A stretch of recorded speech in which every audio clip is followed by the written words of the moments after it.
I watched her hand move across the kitchen counter, quick and practiced, from her pocket to my wine glass in less than 3 seconds. The white powder dissolved instantly into the red liquid. She stirred it with her perfectly manicured finger, then smiled at her reflection in the window above the sink. My mother-in-law, Constance Howell, thought she was alone in the kitchen. She didn't see me standing in the hallway, partially hidden by the doorframe. My heart hammered against my ribs, but I kept my breathing steady and silent. She picked up my glass, examining it against the light, then nodded with satisfaction. She placed it back on the counter exactly where I had left it 10 minutes earlier. Then she smoothed her expensive silk blouse and walked toward the dining room, her heels clicking against the marble floor. I stayed frozen in the hallway for another 30 seconds, processing what I had just witnessed. My mind raced through possibilities, each one more terrifying than the last. But panic wouldn't help me now. I needed to think clearly. I needed to act smart. My name is Deborah Preston, but everyone calls me Debbie. I'm 32 years old, and until 5 minutes ago, I thought I had a mostly manageable relationship with my husband's family. Uncomfortable, yes. Cold, definitely, but not dangerous. I had been married to Wesley Howell for 4 years. We met at a charity fundraiser where I worked as an event coordinator. He was charming, successful, and seemed different from the entitled rich men I usually encountered at those events. Our courtship was quick, and his mother expressed concerns from the start. "She's not from our world," Constance told Wesley within my hearing at our engagement party. "She doesn't understand how things work in families like ours." Wesley had defended me then, but over the years, his defenses had grown weaker and less frequent. Constance's influence over her son was something I had underestimated. She controlled the family money, the family business, and apparently she wanted to control who remained in the family. I stepped quietly into the kitchen and looked at my wine glass sitting innocently on the counter. The red liquid looked normal, no visible residue, no obvious signs of tampering, but I knew what I had seen. My own glass sat beside Wesley's, both filled with the same expensive Merlot that Constance had opened for dinner. She always insisted on serving the wine herself, pouring from bottles that cost more than my monthly car payment. I picked up both glasses carefully, my hands surprisingly steady despite the adrenaline flooding my system. In one smooth motion, I switched them. Wesley's glass went to my spot at the table. My tampered glass went to his place setting. The logical part of my brain screamed that this was wrong, that I should confront Constance directly, that I should call the police. But another part of me, the part that had endured 4 years of subtle cruelty and calculated undermining, wanted to see what would happen. I wanted proof. I wanted witnesses. I walked into the dining room carrying both glasses. Constance was already seated at the head of the long mahogany table. Her husband, Howard, sat to her right, reading something on his phone. He was a quiet man who had long ago surrendered any authority in the household to his wife. Wesley's sister, Autumn, was arranging flowers in a vase on the sideboard. She was 2 years younger than Wesley and shared her mother's sharp features and sharper tongue. She had never been openly cruel to me, but she had never been warm either. "There you are, Deborah," Constance said, using my full name as she always did, despite my repeated requests to call me Debbie. "We were beginning to think you'd gotten lost in our home." "Just admiring your kitchen," I replied smoothly, setting the glasses down. Wesley's poisoned glass at his place, the safe glass at mine. "You have such beautiful countertops." Constance's eyes flickered to the glasses, then back to me. Did I imagine the brief flash of satisfaction on her face? Wesley entered the dining room moments later, loosening his tie. He had spent the afternoon in his father's study, reviewing quarterly reports for the family's commercial real estate business. A business I was never allowed to know anything about, despite being married to the heir apparent. "Sorry I'm late," Wesley said, kissing his mother's cheek before taking his seat. He didn't acknowledge me beyond a brief nod. That had become normal over the past year. The affectionate husband I married had slowly transformed into a dutiful son who treated his wife like a distant relative. "We haven't started yet, darling," Constance assured him. She rang a small silver bell, and 2 staff members entered carrying the first course. Constance insisted on formal dinners every Sunday. It was one of many traditions I was expected to embrace without question. As the soup was served, I watched the glasses. Wesley reached for his wine immediately, as he always did. Constance watched him with an expression I couldn't quite read. "Before we begin," I said suddenly, my voice louder than intended. Everyone looked at me with varying degrees of surprise. I rarely spoke during these dinners unless directly addressed. "I'd like to propose a toast." Constance's eyebrows rose slightly. "How lovely, Deborah. Please go ahead." I lifted my glass, the safe one, and noticed Wesley had already picked up his. The poisoned one. My stomach tightened, but I kept my expression neutral and pleasant. "To family," I said simply. "To the bonds that tie us together, and to the truth that always finds its way to the surface." It was a strange toast, and I saw Autumn exchange a confused glance with her father. But Constance smiled, that cold smile that never reached her eyes, and raised her own glass. "To family," she echoed. Wesley brought his glass to his lips. I held my breath, a small part of me screaming to stop him, to knock the glass from his hand. But I didn't. I watched him take a long drink. Nothing happened immediately. We began eating the butternut squash soup while making polite conversation about Howard's golf game and Autumn's recent vacation to the Bahamas. I contributed little, as usual, but my attention never left Wesley. 10 minutes into the meal, he shifted in his chair. "Is anyone else warm?" he asked, tugging at his collar. "The heating system has been problematic this week," Howard offered, still absorbed in his phone. But I noticed Constance watching her son with increased attention now. Her soup spoon paused halfway to her mouth. "I'm actually quite comfortable," Autumn said. "Maybe you're coming down with something." Wesley drank more wine, trying to cool himself down. Wrong move. He was adding more of whatever Constance had put in the glass. I felt a twisted mixture of guilt and vindication. I had made my choice. Now I needed to see it through. By the time the main course arrived, Wesley was visibly uncomfortable. Sweat beaded on his forehead, despite the perfectly regulated temperature in the dining room. "Wesley, you look pale," I said with practiced concern. I reached across to touch his forehead. He felt hot but not feverish. "Maybe you should lie down." "I'm fine," he insisted, but his voice lacked conviction. He pushed his plate away, the expensive steak untouched. "Just need some air." He stood abruptly, and his chair scraped loudly against the hardwood floor. Then he swayed. Howard finally looked up from his phone, concern creasing his face. "Son, are you all right?" Wesley gripped the edge of the table. "I feel strange, dizzy, my heart is racing." Constance had gone very still. Her face showed confusion now, not satisfaction. This wasn't the reaction she had expected, because this wasn't happening to the person she had intended. "Should I call Dr. Morrison?" Autumn asked, already reaching for her phone. "No," Constance said sharply, too sharply. Everyone looked at her. She softened her tone. "I mean, let's not overreact. He's probably just overworked. Wesley, go rest in the guest room upstairs." But Wesley had begun trembling. "I think we should call an ambulance," I said firmly, pulling out my own phone. This was it. The moment where everything would either fall into place or fall apart. "That's not necessary," Constance insisted, standing now. "Howard, help Wesley upstairs." "His lips are turning blue," Autumn said, her voice rising with panic. "Mom, something's really wrong." I was already dialing.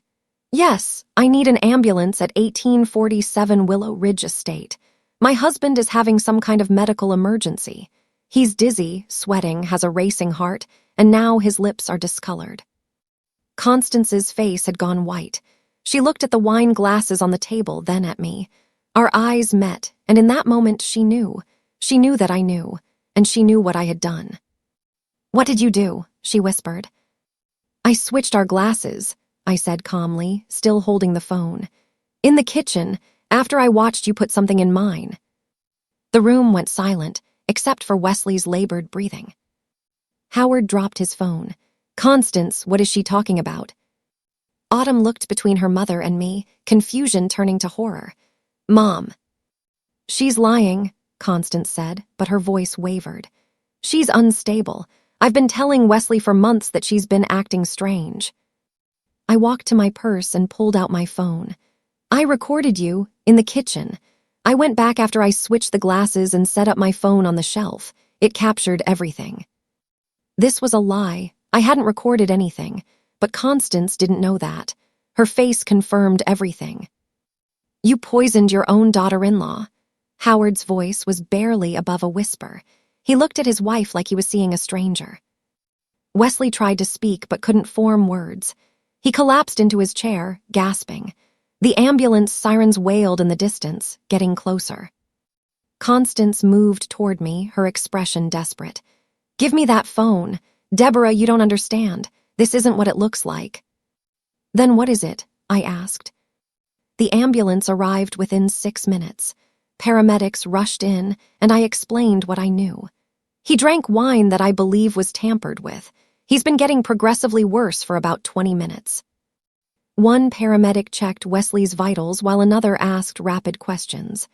What substance? How much? When exactly did he consume it? I don't know what it was, I said, then turned to look directly at Constance. But his mother does. She put it in the glass herself. That's a lie, Constance shrieked, her composure finally cracking. She's trying to frame me. She's the one who.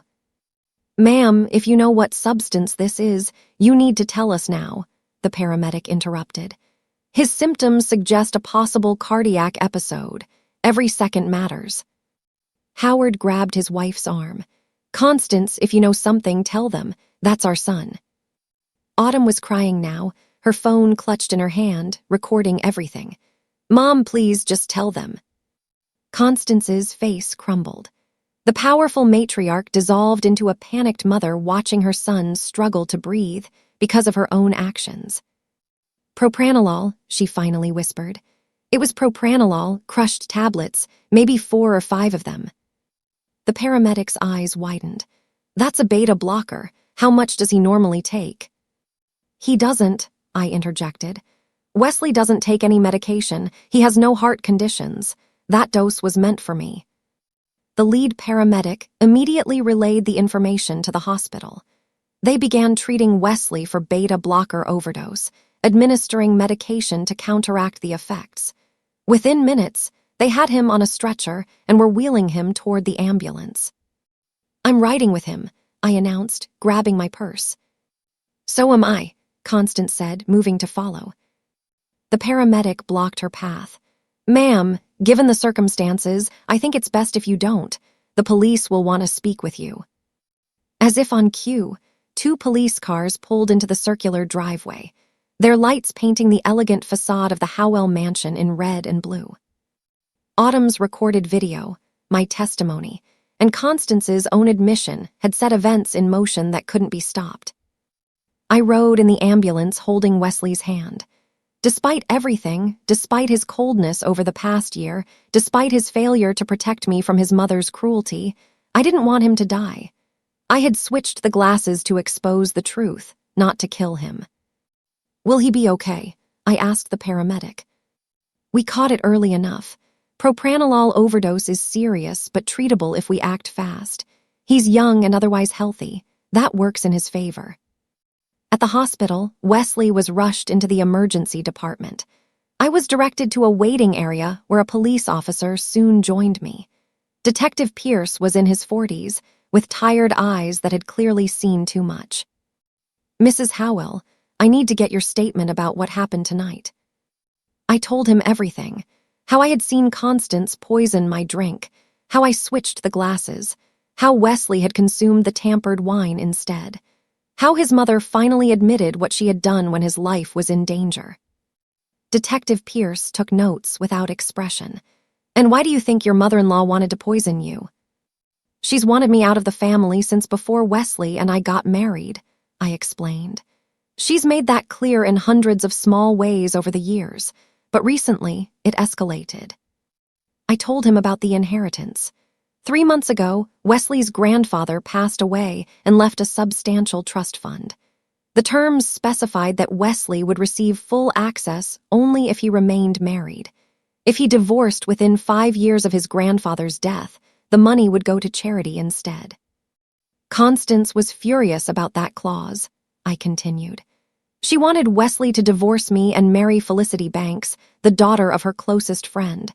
They had apparently planned this match since Wesley and Felicity were teenagers. The detective nodded, but the trust prevented a divorce. Exactly. Unless I died. Then Wesley would inherit everything as a widowed husband, and he'd be free to remarry whoever his mother chose. It sounded insane saying it out loud, like a plot from a melodrama, but wealthy families played by different rules. I had learned that over 4 years of marriage. Do you have proof of Mrs. Howell's motives? I have text messages, emails, recorded conversations where she discussed wanting me gone. I started documenting everything 6 months ago when her hostility became more overt. This was true. I had been preparing for something, though I hadn't known exactly what. I certainly hadn't expected attempted murder, but I had learned to protect myself. Detective Pierce looked impressed. Smart thinking. And tonight, when you saw her poison your drink, why didn't you immediately call the police? This was the difficult question, the one that made me look potentially guilty of something myself. I needed proof, I said carefully. Constance is powerful, connected. If I had accused her without evidence, she would have destroyed me, made me look crazy or vindictive. So I switched the glasses and waited to see what would happen. I needed witnesses. You used your husband as a test subject, the detective said flatly. I saved my own life, I corrected. And yes, I made a choice. Wesley would get emergency medical treatment. But if I had drunk that wine, alone in that house with people who wanted me gone, I might not have gotten help in time. The detective studied me for a long moment. You're either very smart or very cold, Mrs. Howell. I'm a survivor, I replied. A doctor emerged from the emergency department. Mrs. Howell, your husband is stable. We've administered glucagon and atropine. His heart rate has normalized. We'll keep him overnight for observation, but he should make a full recovery. Relief flooded through me, surprising in its intensity. Can I see him? In a few minutes, the nurse will take you back. After the doctor left, Detective Pierce stood. We've arrested Constance Howell for attempted murder and reckless endangerment. Her admission at the scene, combined with your testimony and the video recording her daughter made, gives us a strong case. What about me? I asked. Am I in trouble for switching the glasses? He considered this. That's complicated. You didn't poison anyone. You prevented your own poisoning. But you knowingly allowed another person to consume poison. We'll need to discuss this with the district attorney. My stomach tightened. I had protected myself, but at what cost? Wesley was groggy but conscious when I entered his hospital room. His color had improved, though he still looked weak and disoriented. Debbie, his voice was rough. What happened? I pulled a chair close to his bed and took his hand. Your mother tried to poison me. I switched our glasses. You drank it instead. He stared at me, processing. You switched the glasses. I watched her put something in my wine. I made a choice. I protected myself. Wesley closed his eyes. She tried to kill you. Yes. And you let me drink it instead. I did. The silence between us was heavy. Machines beeped steadily, measuring his recovering heartbeat. The same heart that had nearly stopped because of his mother's actions and my decision. I should be angry, Wesley finally said. You used me. Your mother tried to murder me, I replied, my voice steady. Because I stood between you and an inheritance. Because I wasn't good enough for the Howell family. Because she wanted to choose your life for you, even if it meant killing someone. Wesley's eyes opened, and I saw something in them I hadn't seen in months. Clarity. She's controlled everything my whole life, who I dated in high school, where I went to college, what job I took. I thought marriage would be different, that you and I could build something separate from her influence. But you let her back in, I said quietly. Every criticism she made of me, you eventually agreed with. Every boundary I tried to set, you undermined. You chose her over me repeatedly. I know, his voice broke. I was weak. She's my mother, and she made me feel like I owed her everything. My success, my position, my entire life. And she made me believe you were the problem. She almost succeeded tonight, I reminded him. If I hadn't seen her, if I hadn't switched those glasses, I would be dead. And you would have inherited everything, eventually married Felicity Banks, and your mother would have gotten exactly what she wanted. Wesley's hand tightened around mine. I'm sorry. I'm so sorry for all of it, for not protecting you, for letting her poison our marriage long before she tried to poison you. A nurse entered to check Wesley's vitals, interrupting our conversation. After she left, Wesley asked, "What happens now?" Your mother's been arrested. She admitted what she did in front of multiple witnesses. Autumn recorded it on her phone. Wesley's face showed a mixture of emotions. Grief, anger, relief. Good, she should face consequences. And my father, Autumn. Your father looked devastated. I don't think he knew. Autumn was crying. I think she's in shock. The family business, Wesley said suddenly. Mother controls everything if she goes to prison. Then maybe you'll finally be free to make your own decisions, I suggested. Run the business the way you want. Live your life without her approval or manipulation. He looked at me intently. And us? Is there still an us after tonight? It was a fair question. I had switched the glasses knowing he would drink poison. I had prioritized my survival over his safety. Some would call that unforgivable. But I had also stayed with him through his mother's abuse. I had ridden in the ambulance. I was here now. I don't know, I answered honestly. Tonight proved a lot of things. It proved your mother is dangerous. It proved I'm willing to do whatever it takes to survive. And it proved that our marriage was built on a foundation that couldn't withstand real pressure. Wesley nodded slowly. The trust fund. We could still get divorced after 5 years. You get half of everything in the settlement. I don't want your money, Wesley. I never did. I wanted a partner, an equal, someone who would choose me over his mother's approval. I want to be that person, he said. Tonight scared me, Debbie, not just physically, but it made me realize what I've become, what I've allowed. My mother tried to kill you, and I created the environment where she thought she could. One near-death experience doesn't fix 4 years of problems, I replied. But something in his words touched me. Real accountability instead of excuses. I know, but maybe it's a start.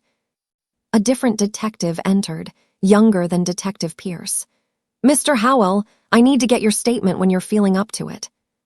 The next few days were a blur of police statements, lawyer meetings, and media attention. The story was too sensational to contain. Wealthy socialite arrested for attempting to murder daughter-in-law dominated local news. The Howell name, so carefully protected for generations, was now associated with scandal. Constance's attorney argued that she was having a mental health crisis, that the stress of her father-in-law's death had triggered a break from reality. But the evidence was overwhelming. The propranolol found in her pocket, the video of her confession, the testimony from her own family. The district attorney decided not to charge me with any crime. My actions, while ethically complicated, were deemed self-defense. I had witnessed a crime in progress and taken steps to protect myself. The fact that Wesley had suffered instead was a consequence of his mother's actions, not mine. Howard filed for divorce. The news shocked everyone who knew the couple. 42 years of marriage ended because he could no longer look at the woman who had tried to murder their son's wife. Autumn stopped speaking to her mother entirely. She reached out to me instead, apologizing tearfully for years of cold treatment. I should have seen it, Autumn said over coffee 2 weeks after the incident. All the little comments, the way she manipulated Wesley, how she talked about you when you weren't around.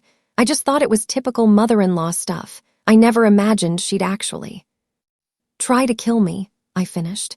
Neither did I until I saw it happening. You saved your own life, Autumn said firmly. And you exposed her for what she really is.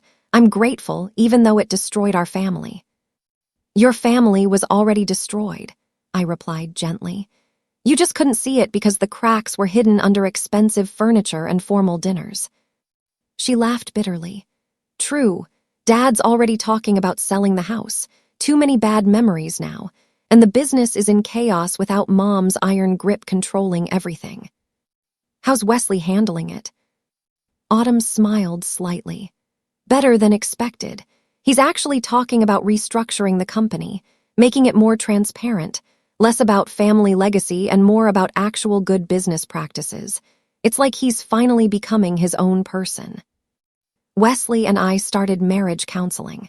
It felt strange, trying to rebuild a relationship that had been so thoroughly broken.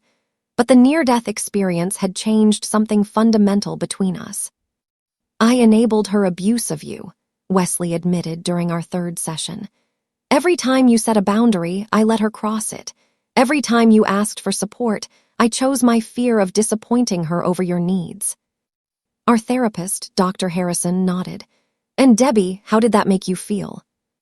"Alone," I said simply. "Like I was fighting the entire Howell family by myself. And I was right. I was alone, until I had to save my own life because no one else would." "You're angry," Dr. Harrison observed. "Yes, but I'm also here. That should tell you something."